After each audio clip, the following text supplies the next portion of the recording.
Hey everyone, during this video I'm going to talk a little bit about which nootropics should be cycled and which shouldn't. And I've categorized nootropics basically in three different subsets, you can say. So firstly would be like your adaptogens, and these are usually natural supplements. What they do is they help to fight fatigue, they help to fight stress. Things like rhodiola, things like bacopa, maybe even ashwagandha, right? Secondly, there would be your emergency nootropics, and these are things like very strong stimulants like phenylpiracetam, Adderall if you take it, Concerta, Ritalin, even modafinil, and that goes along with armodafinil and adrafinil. And the third category is what I would just say, I would just basically say nootropics, because I don't really consider adaptogens to be nootropics. I think nootropics itself really do pertain to like the racetams, things like C-Max, Noopept, however you want to define nootropics, but that's my understanding of it. Something that can really just improve you cognitively speaking.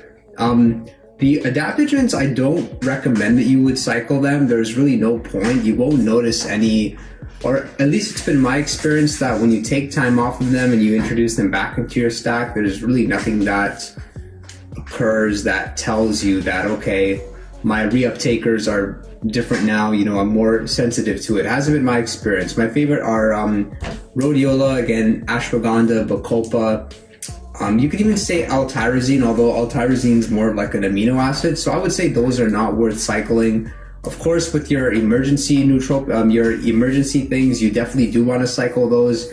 And I would even say caffeine kind of falls into that category because it's such a strong stimulant that most people do notice that when they take some time off, they reintroduce it back into their stack, that caffeine becomes a lot more effective. However, if you're using caffeine for other purposes like increasing your metabolic rate, maybe you're trying to cut weight or lose body fat, in that case, it wouldn't be, I wouldn't recommend that you take time off. It really wouldn't do much. Although if you take clenbuterol, that's something which does need cycling off. It increases your metabolic rate a lot more significantly than caffeine does. And most people take clenbuterol on like a 2-week on, 2-week off cycle, right? But a lot of people do struggle with taking time off caffeine. Caffeine, let's not forget, it's one of the most addictive drugs out there, which is why it's so popular. And if you are going to take some time off of it, use things like L-tyrosine, drink a lot of water, right? And make sure that you're getting a really good night's sleep. I've personally found that when I take time off caffeine, what helps me is like a periodic nap. So every like 3 to 4 hours, I'll just nap for 15 to 20 minutes and I'll feel a lot better. Now, as far as the nootropics go, it's been my experience that I would that I do benefit from taking time off the racetams, although not as commonly as some people do it kind of in their protocol. For me, I didn't notice really anything different when I was on it for like 6 months to a year, taking it consistently versus times when I went like maybe weekdays on and weekdays off. The only racetam I've noticed been very, very effective for when I do cycle off of it is oxiracetam. For whatever reason, oxiracetam, I do feel like a little bit stimulated from it. You take it and you get this like acute feeling for like 30 to 60 minutes of just like sharpness. Like your thoughts get really organized, your priorities become very clear. And that's something that I do regret when it comes to the racetams, that I should have definitely cycled off of that because I don't respond as well to it. But racetams, I mean, I've gone through them at one point, maybe like 18 months consistently, and they were still working. Even Noopept himself. Now, the benefit of mixing different nootropics is that you can actually take time off some of them and introduce different ones into your stack because they'll work on different receptors. So some people, for instance, when they take time off of Noopept, they would have something like C-Max, which is going to help with all those things like focus, like give you mental energy, mental clarity, but it'll still at the same time help to make those whatever in your brain, like your neurochemistry speaking, was responsible for Noopept working so effectively. It'll allow you just to take that downtime, boom, you reintroduce Noopept back into your stack and you feel great. Things like choline sources, alpha GPC, no, take these all the time.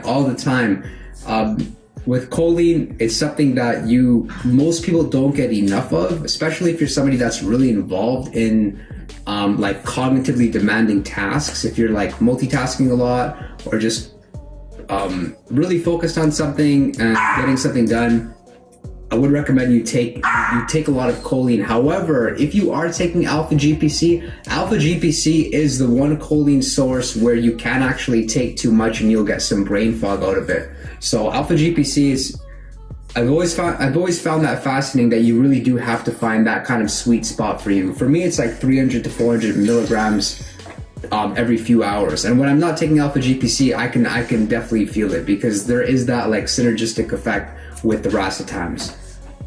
So just to wrap up, Nookept, I would say cycle it. Oxyracetam, it's been my experience to cycle it. And caffeine, periodically you should cycle off of it, right? So the ideal time with caffeine would be like on a non-workout day maybe. But caffeine, it's just so effective. Like I remember I was reading a study and they took like depressed patients, and the suicide rate was half in one group that was taking caffeine on a regular basis. So just, I mean, it's such a powerful mood enhancer. There's no denying that. And paracetam, no, I would say you don't have to cycle it. All the adaptogens you can keep in your stack, and really just don't ever underestimate the importance of nootropics. That's one big mistake I made. I remember there was a period of time, well, I mean, it's happened a few times, that I figured, okay, stop taking nootropics, right? I can save the money and use it elsewhere. But I could see my income and my quality of life just trending downwards. So I'm really excited that I spent a lot on nootropics proudly, and I think you should too, and hope you guys found this helpful, and I'll see you next time.